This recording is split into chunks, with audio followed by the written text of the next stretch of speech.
Good morning guys, problem solver में आप सबों का स्वागत है। आज हम लोग मैथ्स के ऊपर बात करेंगे। हमारा टॉपिक रहेगा यूनिटरी मेथड, एकीक विधि। तो हम लोग आज एकीक विधि को समझेंगे, उसके बाद इससे रिलेटेड 5-6 क्वेश्चन करेंगे। मैं शुरुआत एकदम 0 लेवल से करूंगा और हीरो लेवल तक पहुंचूंगा। हमारे साथ आप जुड़े रहिएगा। तो पेन पेपर लेके बैठिए और हमारे साथ स्टार्ट हो जाइए। तो चलिए हम स्टार्ट करते हैं। यूनिटरी मेथड, इसको हिंदी में कहते हैं एकीक विधि। देखिए एकीक विधि क्या होता है। इस विधि में सबसे पहले एक इकाई का मान निकालते हैं, फिर जितनी चाहे उतनी इकाइयों का मान निकालते हैं। जैसे इसमें जैसे हमारे पास क्वेश्चन रहता है 5 मुर्गी का दाम 50 रुपया है, तो 1 मुर्गी का दाम कितना होगा, 15 मुर्गी का दाम कितना होगा। तो प्रैक्टिकल लाइफ में जो भी क्वेश्चन होते हैं उसको अगर एक एक नियम से बनाना हो तो सबसे पहले हम एक का मान निकालेंगे। सबसे पहले हम एक का मान निकालेंगे, फिर अनेक का मान निकालेंगे। वही मैंने लिखा है यहाँ पर कि एकीक विधि एक ऐसी विधि है जिसमें हम एक इकाई का मान निकालते हैं, एक मात्रक का मान निकालते हैं, एक वस्तु का मान निकालते हैं, एक चीज का मान निकालते हैं, फिर आपके क्वेश्चन में जितना भी दिया है ओके उतना का मान निकालते हैं। तो यही आपका एकीक विधि है। इसमें पहले एक का मान निकालते हैं, फिर अनेक का मान निकालते हैं, अनेक का मान निकालते हैं। ओके, ये आपको क्लियर हो गया। चलिए आज मैं आपको एकीक विधि थोड़ा अनेखे ढंग से पढ़ाऊंगा। तो मैं आपको जो एकीक विधि पढ़ाऊंगा वो इस तरह पढ़ाऊंगा। देखिए आप एकीक विधि है, इसको आप लिख लीजिए एकीक विधि। ओके, तो एकीक विधि जो होता है पहले एक के लिए निकाला जाता है, फिर अनेक के लिए निकाला जाता है। ये तो ठीक है, लेकिन एकीक विधि को आज मैं 2 तरीके से समझने का कोशिश करूंगा। ओके, हमारा जो एकीक विधि होता है, एकीक विधि कहीं न कहीं 2 विधियों में छुपा रहता है। एकीक विधि के अंदर 2 कॉन्सेप्ट यूज होते हैं। पहला होता है प्रत्यक्ष अनुपात, ओके, प्रत्यक्ष संबंध, ओके, और दूसरा होता है प्रतिलोम संबंध। तो आपको एकीक विधि समझने के पहले आपको ये दोनों चीज समझना होगा, प्रत्यक्ष संबंध और प्रतिलोम संबंध। देखिए प्रत्यक्ष संबंध क्या होता है। प्रत्यक्ष संबंध में एक चीज के बढ़ने से दूसरा चीज भी बढ़ जाता है, या एक चीज के घटने से दूसरा चीज भी घट जाता है। ओके, प्रतिलोम संबंध में क्या होता है, एक चीज के बढ़ने से दूसरा चीज घट जाता है, या पहले चीज के घटने से दूसरा चीज बढ़ जाता है। तो अगर आपका पहला चीज या पहला मात्रक x है, दूसरा मात्रक आपका अगर y है, तो x बढ़ने से y बढ़ जाएगा, x घटने से y घट जाएगा। तो ये आपस में क्या हो रहा है, एक दूसरे से अनुक्रमानुपाती संबंध को दर्शा रहा है। मतलब एक के बढ़ने से दूसरा बढ़ जा रहा है, एक के घटने से दूसरा घट जा रहा है। इसका मतलब x is directly proportional to y। Okay, और यहां पर आपका क्या होगा, एक के बढ़ने से दूसरा घट जा रहा है या पहले के घटने से दूसरा बढ़ जा रहा है, तो यहाँ पे होगा प्रतिलोम संबंध। इसी को हम लोग कहते हैं अनुक्रमानुपाती संबंध। x is directly proportional to 1/y। इसको आप सॉल्व कीजिएगा तो ये आएगा x बराबर इस कांस्टेंट, इसको हटाइएगा, प्रोपोर्शनलिटी साइन को, है ना, अनुक्रमानुपाती साइन को हटाना है। इसके जगह में एक नियत वैल्यू किया गया, तो x बराबर ky। ओके, तो यहां से आपका x/y बराबर क्या आ गया, k। ओके, यहां पर x is directly proportional to 1/y, तो यहां से आपका आ गया xy बराबर k। तो आप जब भी किसी क्वेश्चन को सॉल्व कीजिएगा एक एक विधि से, तो एक एक विधि में पहले एक इकाई का मान निकालना है, उसके बाद एक से अधिक का मान निकालना है, ठीक है। लेकिन उसको निकालने के पहले आपको 2 कॉन्सेप्ट को समझना होगा। एक एक विधि के अंदर प्रत्यक्ष संबंध रहता है, एक एक विधि के अंदर प्रतिलोम संबंध रहता है। तो जब आपके पास प्रत्यक्ष संबंध रिलेटेड एक एक विधि का क्वेश्चन हो, तो आपको याद रखना है कि राशियों का जो अनुपात होगा एक नियत वैल्यू होगा, और जब आपके साथ प्रतिलोम संबंध रिलेटेड क्वेश्चन रहेगा तो आपको याद रखना है कि राशियों का गुणनफल जो होगा वो एक नियत वैल्यू को देगा। ओके, एक ही नियम जब हम प्रत्यक्ष संबंध में अप्लाई करेंगे तो यहां पर प्रत्यक्ष संबंध में एक से अधिक चीज के लिए मल्टीप्लाई होगा, एक से अधिक चीज के लिए मल्टीप्लाई होगा, एक से अधिक चीज के लिए मल्टीप्लाई होगा, यहां पर एक से अधिक चीज के लिए डिवाइड होगा, एक से अधिक चीज के लिए डिवाइड होगा। यहां पर एक को निकालने के लिए देखिए, यहां पर जैसे क्वेश्चन रहेगा 15 वस्तुओं का मूल्य 30 रुपया, तो एक वस्तु का मूल्य निकाल ले। तो यहां पर क्या हो रहा है कि वस्तु बढ़ने से मूल्य बढ़ रहा है, तो वस्तु और मूल्य में सीधा संबंध है, अनुक्रमानुपाती संबंध है, प्रत्यक्ष संबंध है। तो यहां पर हम लोग क्या करेंगे, डिवाइड करेंगे। यहां पे हम लोग क्या करेंगे, डिवाइड करेंगे। और जब आपका भूतक्रमानुपाती संबंध रहेगा वहां पे हम लोग क्या करेंगे, मल्टीप्लाई करेंगे। जैसे कि मान लीजिए क्वेश्चन में रहेगा एक मजदूर 15 दिन में एक घर को बनाता है, तो 15 मजदूर कितने दिन में बनेगा, तो 15 मजदूर 15 गुना 5 75 दिन में तो नहीं बनेगा, वहां पे क्या हो जाएगा, भागा हो जाएगा। तो यहाँ पे हम लोग क्या देख रहे हैं कि मजदूर बढ़ने से काम घट जा रहा है और मजदूर घटने से काम बढ़ जा रहा है। ओके, मजदूर बढ़ने से काम घट जा रहा है, मजदूर घटने से काम बढ़ जा रहा है, तो ये हमारा प्रतिलोम संबंध है। तो जब हम लोग एक एक विधि प्रत्यक्ष संबंध में निकालते हैं तो एक एक विधि में एक मात्रक भाग के द्वारा निकाला जाता है, एक मात्रक जो है भाग के द्वारा निकाला जाता है, और प्रतिलोम संबंध में एक मात्रक को मल्टीप्लाई के द्वारा निकाला जाता है। ओके, चीज आपको समझ में आ गई होगी। मैंने क्या कहा, जब आप प्रत्यक्ष संबंध निकालोगे तो आपको एक इकाई का मान निकालने के लिए, एक इकाई जो मैंने लिखा है, एक इकाई का मान निकालने के लिए आपको भाग करना होगा। ठीक है, जैसे 15 वस्तुओं का मूल्य 30 रुपया है, एक वस्तु का मूल्य, तो मैंने यहाँ क्या लिखा है, x बटा वाई, तो 30 बटा 15 यहाँ पे आ जाएगा। एक है ना, ये फिक्स वैल्यू को बताता है कि एक क्या होता है, नियत संख्या होता है। इसी प्रकार मैंने आपको जो मजदूर एग्जाम्पल दिया, जैसे 15 मजदूर 30 दिन में एक घर को बनाते हैं, तो 30 मजदूर कितने दिन में बनेंगे, या फिर एक मजदूर कितने दिन में बताएंगे। तो यहाँ पे मजदूर घटेगा तो दिन बढ़ जाएगा ना, तो यहाँ पे गुना वाला स्टाइल से बनेगा। मतलब यहाँ पर एक निकालने के लिए भाग होगा, यहाँ पर एक निकालने के लिए भाग होगा, यहाँ पर एक निकालने के लिए गुना होगा। ओके, एक मात्रक निकालने के लिए यहाँ पे भाग होगा, यहाँ पे एक मात्रक निकालने के लिए गुना होगा। ओके, एक से ज्यादा मात्रक यहाँ निकालिएगा तो यहाँ पर गुना होगा, यहाँ पर गुना जब होगा तो एक से अधिक मात्रक होगा, एक से अधिक मात्रक होगा। यहाँ पे गुना जब आप कीजिएगा तो एक से अधिक मात्रक होगा। और इस केस में जब आप भाग कीजिएगा, ठीक है, यहाँ पे आप भाग करते हैं एक मात्रक होता है, यहाँ पे आप गुना करते हैं तो एक मात्रक होता है। यहाँ पे आप जब गुना करते हैं तो एक से अधिक मात्रक होता है, यहाँ जब आप भाग करेंगे तब एक से अधिक मात्रक होगा, एक से अधिक मात्रक। ओके, आप इसका स्क्रीनशॉट ले लीजिएगा, बहुत ही अच्छा चीज बता रहा हूँ। इसके बाद में 5-6 क्वेश्चन बताऊंगा, आपको समझ में आ जाएगा। तो सीधा संबंध में, प्रत्यक्ष संबंध में, ओके, प्रत्यक्ष अनुपात में आपको एक मात्रक निकालना हो, एक एक विधि का एक मात्रक, तो आप पहले भाग दीजिएगा, एक से अधिक निकालना हो फिर आप गुना कर दीजिएगा। यहाँ पे प्रतिलोम संबंध पर आधारित अगर एक एक नियम वाला क्वेश्चन होगा तो आप पहले एक मात्रक निकालने के लिए गुना कीजिएगा, और भाग अगर आपको एक से अधिक मात्रक निकालना है तो उसके लिए आप भाग कीजिएगा।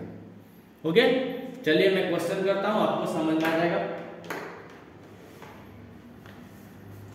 मिटा रहा हूं।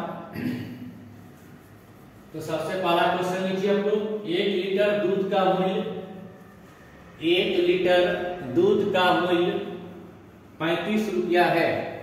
1 लीटर दूध का मूल्य 35 रुपया है, तो 5 लीटर दूध का मूल्य ज्ञात करें। देखिए क्वेश्चन है, 1 लीटर दूध का 1 लीटर दूध का मूल्य है कितना, 35 रुपया। ओके, आपके क्वेश्चन में पूछा गया 5 लीटर दूध का मूल्य निकालें। 5 लीटर दूध का मूल्य निकाले। आप पहले एक काम कीजिए, मैंने आपको जो भी समझाया था वो ध्यान दीजिए। मैंने आपको क्या कहा था कि जब भी आप एक एक विधि का प्रयोग करेगा तो आप पहले ये कॉन्सेप्ट देखिएगा कि वह जो क्वेश्चन है वो अनुक्रमानुपाती रिलेशन पर है या व्युत्क्रमानुपाती रिलेशन पर है, मतलब सीधा संबंध है या प्रतिलोम संबंध है। ठीक है, तो पहले हम इसको चेक करते हैं। देखिए हमारा एक साइड क्या है, दूध है, दूसरे साइड क्या है, इसका मूल्य है। देखिए तो दूध का मात्रा बढ़ेगा, दूध का लीटर जैसे जैसे बढ़ेगा वैसे वैसे इसका मूल्य बढ़ेगा।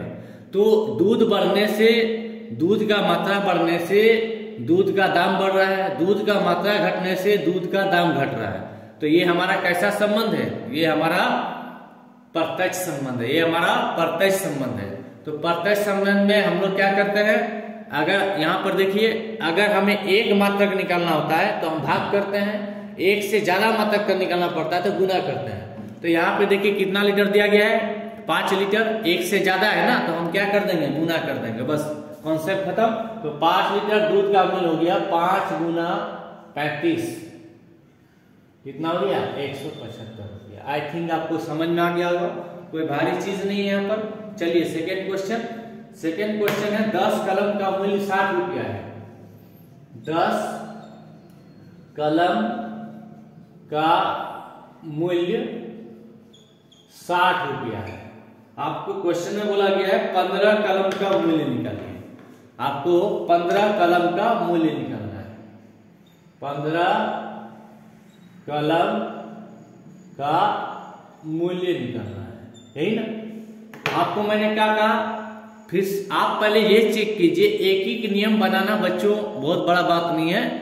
कोई गुना करके बना देते हैं, कोई भाग करके बना देते हैं, लेकिन उनका कॉन्सेप्ट क्लियर नहीं होता है, उनको पता नहीं चलता है कब गुना होना चाहिए कब भागा होना चाहिए।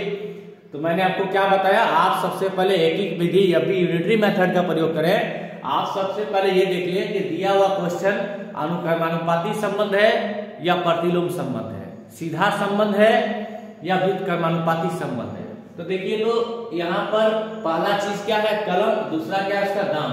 तो जैसे जैसे कलम का संख्या बढ़ेगा वैसे वैसे इसका दाम ज्यादा हो जाएगा, कलम का संख्या घटेगा तो दाम घट जाएगा।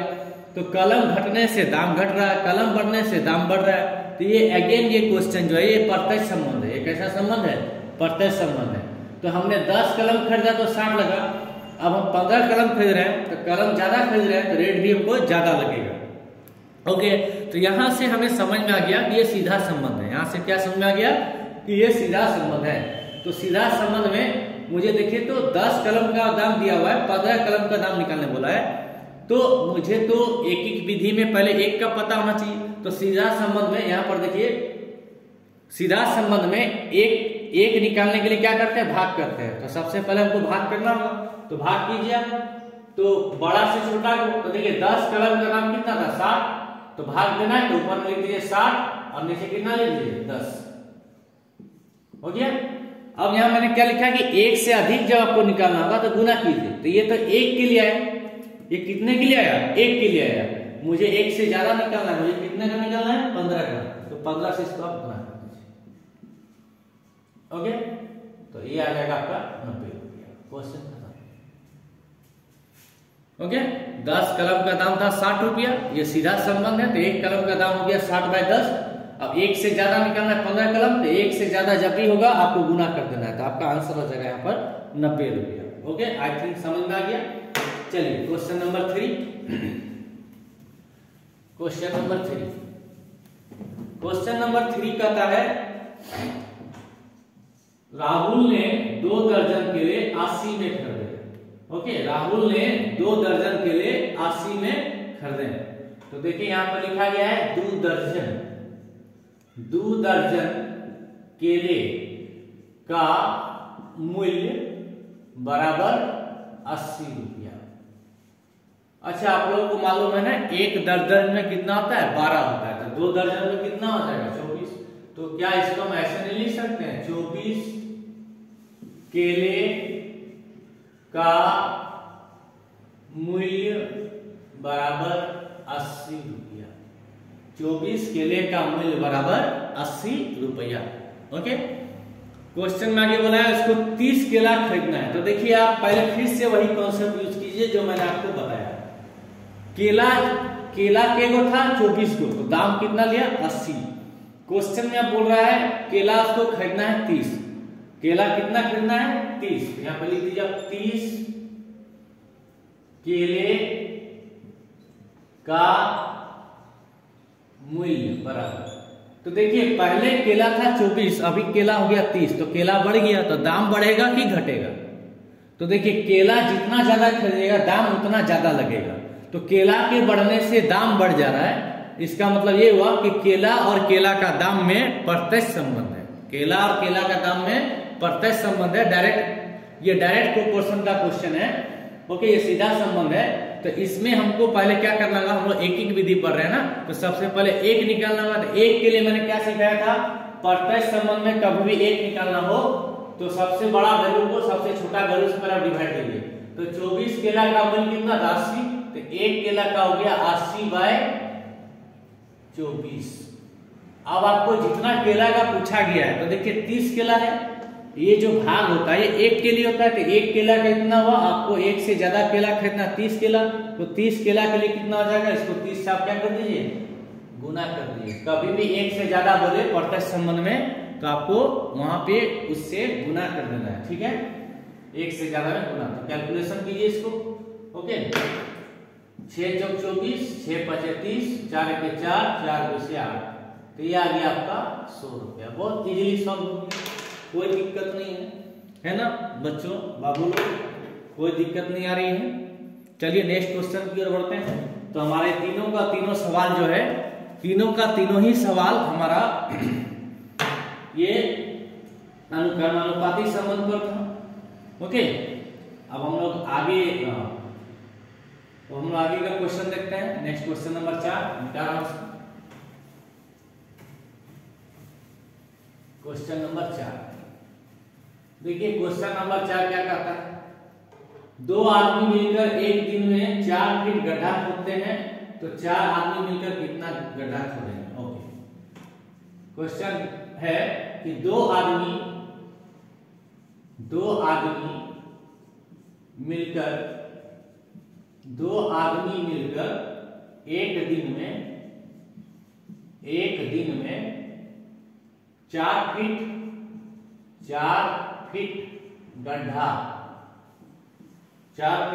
गड्ढा खोदते हैं। ओके, 4 फीट गड्ढा खोदते हैं। क्वेश्चन बोला गया है 4 आदमी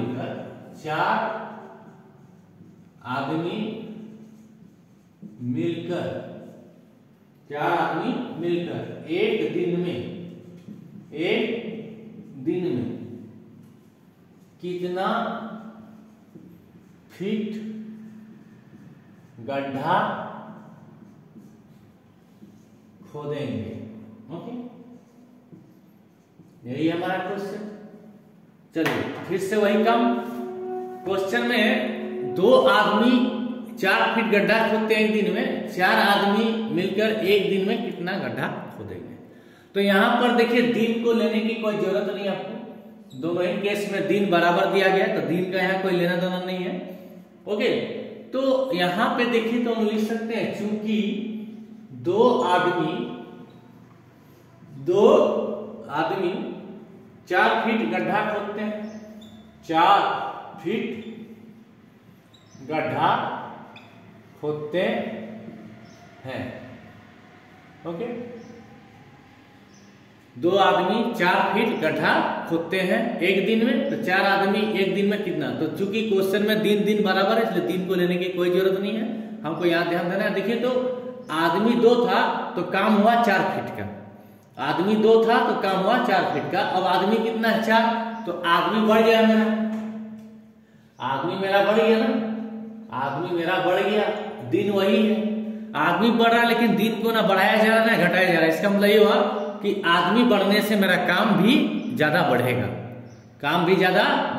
तो जो भी हो हम एक एक विधि पढ़ रहे हैं, तो सबसे पहले एक निकालना होगा। तो 4 आदमी, ओके, तो अब कितना गड्ढा खोदेंगे अभी पता करते हैं हम लोग, ठीक है। तो 2 आदमी 4 फीट गड्ढा खोदते हैं, तो एक एक नियम में सबसे पहले एक आदमी के लिए निकालेंगे। तो देखिए, तो 2 आदमी से 4 आदमी हो गया, आदमी बढ़ रहा है तो गड्ढा जो खोदेगा गड्ढा भी ज्यादा खुदाएगा, तो आदमी बढ़ने से यहाँ पर गड्ढा खुदाई भी ज्यादा हो रहा है, आदमी बढ़ रहा है तो गड्ढा खुदाई भी बढ़ रहा है। इसका मतलब ये भी प्रत्यक्ष संबंध का ही क्वेश्चन है। ओके, ये भी प्रत्यक्ष संबंध का ही क्वेश्चन है। तो प्रत्यक्ष संबंध में एक निकालने के लिए सबसे पहले क्या करते हैं, भाग देते हैं। तो देखिए 2 आदमी 4 फीट, तो एक आदमी के लिए 4/2 फीट। अब यहाँ पे हमको 4 आदमी का निकालना है, एक से ज्यादा हो गया ना, तो एक से ज्यादा के लिए फिर गुना कर देते हैं। तो 4/2 गुना 4, और जो लाइन है उसको लिख दीजिए, फीट गड्ढा खोदते हैं। ओके, इसको आप कैलकुलेट कीजिए। तो 4×4 16/2 कितना आ जाएगा, 8 फीट, और यही आपका रहेगा। आई थिंक आप लोगों को कोई दिक्कत नहीं होगा। चलिए नेक्स्ट क्वेश्चन की ओर बढ़ते हैं। Question number 5, second last question आज का हमारा। क्वेश्चन बोला गया 30 आदमी किसी कार्य को 24 दिन में पूरा करते हैं। तो लिख दीजिए आप, 30 आदमी कार्य को 24 दिन में करते हैं, 24 दिन में पूरा करते हैं। क्वेश्चन पूछा गया है 18 आदमी उसी काम को कितने दिन में पूरा करेंगे। 18 आदमी कार्य को ये जगह छोड़ दीजिए आप, दिन में पूरा करते हैं। अब आप ध्यान दीजिए की कॉन्सेप्ट पे। पहले आदमी कितना था, 30, काम के दिन में खत्म हो रहा था 24। अब आदमी घट गया, पहले 30 आदमी काम करने आता था, काम 24 दिन में हो जाता था।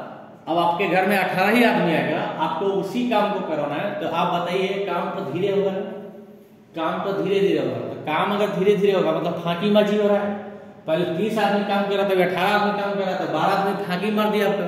तो 12 आदमी फांकी मार दिया तो काम करने का जो समय है वो तो बढ़ जाएगा, यानी काम को पूरा होने में 24 से ज्यादा लग जाएगा, 24 से ज्यादा लग जा रहा है। तो हम क्या देख रहे हैं कि आदमी का संख्या घटने से, आदमी 30 से 18 हो गया, आदमी का संख्या घटने से लगने वाला काम का दिन बढ़ जा रहा है। तो आदमी घट रहा है और दिन बढ़ जा रहा है, मतलब एक साइड घट रहा है दूसरे साइड बढ़ जा रहा है। तो ये हमारा प्रतिलोम संबंध है। ये हमारा कैसा संबंध है, प्रतिलोम संबंध है। तो प्रतिलोम संबंध में एक निकालने के लिए क्या करते थे, याद है आपको, एक निकालने के लिए गुना करते थे। तो पहला वैल्यू कितना था 30, दूसरा वैल्यू था 24, तो इसको हम लोग गुना कर देते थे। तो ये जो हमारा निकलेगा 30 गुना 24, ओके, ये एक आदमी का निकलेगा। ये कितने का आदमी का निकलेगा, एक आदमी का। अब हमारे पास कितना आदमी, 18। तो मैंने बताया था एक से ज्यादा जब हो जाएगा तो यहाँ पे उल्टा रहेगा, यहाँ पे भागा हो जाएगा। ओके, आदमी यहाँ पे घट रहा है, काम करने का जो दिन है वो बढ़ जाएगा। तो ये प्रतिलोम संबंध है। प्रतिलोम संबंध में सबसे पहले एक निकालते हैं। तो एक निकालने के लिए हमको क्या करना पड़ता है, दिए हुए क्वेश्चन के दोनों वैल्यू को गुना करना पड़ता है। ओके, प्रतिलोम संबंध में एक निकालने के लिए गुना करना पड़ता है और एक से ज्यादा निकालने के लिए भाग करना पड़ता है। प्रत्यक्ष संबंध में एक निकालने के लिए भाग करना पड़ता है, एक से ज्यादा निकालने के लिए गुना करना पड़ता है। तो सबसे पहले यहाँ पे एक निकालने के लिए 30 गुना 24 हो गया। अब जो हमको चाहिए अभीष्ट आदमी 18, तो 18 आदमी के लिए दिन निकालना है, तो 18 से अब भाग हो जाएगा, एक से ज्यादा करना है, भाग हो जाएगा। कैलकुलेशन कीजिए, 6 3 18, 6 4 24, 3 1 3, 3 दाएं 30। तो काम आपका 40 दिन में पूरा होगा। ओके, काम आपका 40 दिन में पूरा होगा। ओके, आज का एक लास्ट क्वेश्चन, इसको कर लीजिए, आप लोग स्क्रीनशॉट ले लीजिए। Okay, next question, question number 6।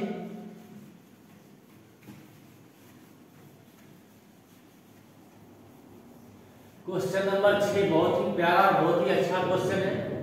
ये स्कूल लेवल के एग्जाम के साथ साथ कंपटीशन लेवल के भी एग्जाम में क्वेश्चन को पूछा जाता है। ओके, देखिए क्वेश्चन क्या है। क्वेश्चन नंबर 6, मैं इस क्वेश्चन को लिख देता हूं थोड़ा बढ़िया से।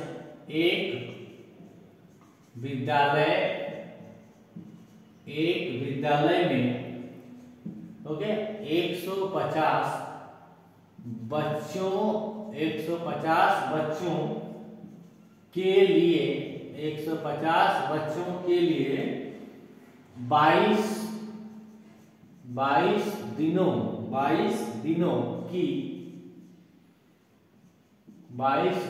की खाद्य सामग्री थी।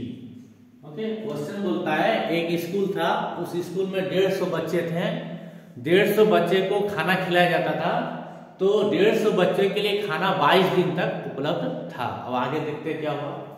किसी कारणवश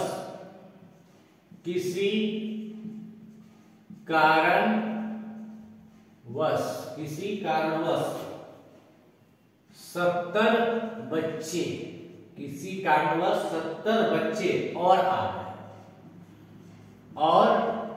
आ गए। खाद्य सामग्री, अब खाद्य सामग्री, ठीक है, कितने दिनों तक चलेगी? कितने दिनों तक चलेगी? बहुत ही अच्छा क्वेश्चन है, इसकी जरूर ध्यान दीजिएगा। एक बार फिर से मैं समझा देता हूं। एक स्कूल में 150 बच्चे थे, उस 150 बच्चे के लिए 22 दिन का खाना अवेलेबल था। किसी कारणवश स्कूल में और 70 बच्चा का एडमिशन किया। खाना वही है, खाना तो ना बढ़ाएगा ना घटाएगा स्कूल में, लेकिन बच्चा बढ़ गया है। अब खाना कितना दिन तक चलेगा? आप एक चीज हमको बताइए, पहले बच्चा कितना था? 150, तो खाना के दिन तक चलता था 22। अब 70 बच्चा और आ गया, तो 70 बच्चा और आ गया, इसका मतलब हो गया 220 बच्चा हो गया। तो बच्चा का संख्या बढ़ जा रहा है, खाना तो मेरा नहीं बढ़ रहा है, खाना तो वही मिल रहा है। तो खाना वही मिल रहा है तो खाना जल्दी खत्म हो जाएगा, क्योंकि बच्चा बढ़ गया तो खाना जल्दी खत्म होगा। खाना जल्दी खत्म होगा नहीं, दिन क्या हो जाएगा? दिन घट जाएगा। इसका मतलब ये हो रहा है, ये प्रतिलोम संबंध है। क्यों सब प्रतिलोम संबंध है? बच्चा बढ़ने से खाना वही है, और बच्चा बढ़ने से खाना वही है, और खाने वाले के दिन का संख्या घट जाएगा।